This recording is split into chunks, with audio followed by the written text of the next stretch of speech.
When I was 12, I watched a little boy die on the hard asphalt in the middle of a lonely road. He was about 6 or 7 years old. I had never seen anyone die before. That memory stays with me all these years later. My mother's aunt lived about an hour's drive west of Atlanta, and my family would often visit her. My aunt lived in the country alongside a rural highway that linked Atlanta with Alabama.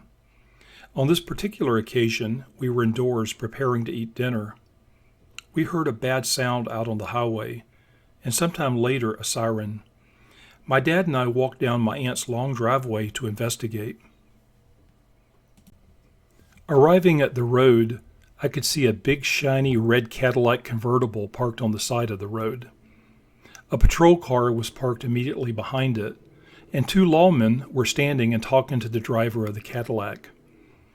All three were standing beside the shiny red car. All three of them were white. The Cadillac's driver was laughing and telling stories, and the lawmen were laughing too.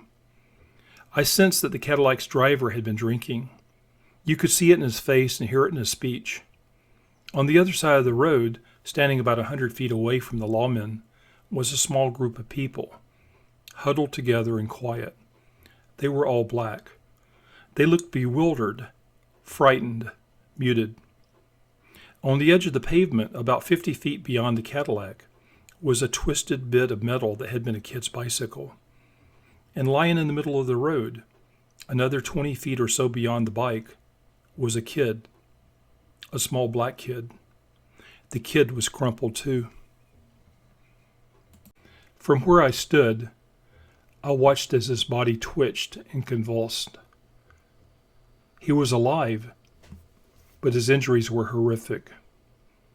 I walked closer and saw that part of his scalp was gone. No one was doing anything for him. I was a kid myself and didn't know what to do. My dad stood to the side with a serious look on his face. I looked back at the two lawmen, and they were just laughing. The Cadillac driver must have told them a funny joke. Apparently, he had been speeding, attempting to pass a slower car on a slight rise. He drifted over a bit and struck the boy on his bike riding at the side of the road. It was obviously an accident, and I assume not intentional, but that didn't really matter. This accident didn't appear to be a big deal for the driver or the two lawmen. They continued talking and laughing, and I watched the boy die. A good half hour after he died, the ambulance arrived. Without a siren or flashing lights.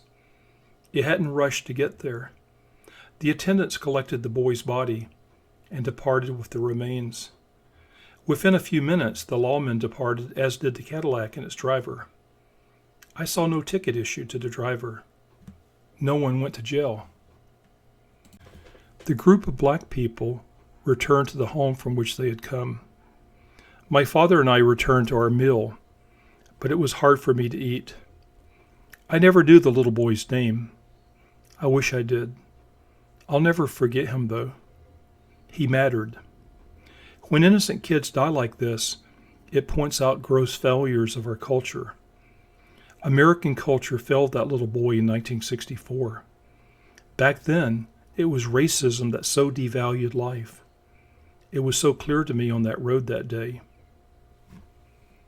It's different now, right?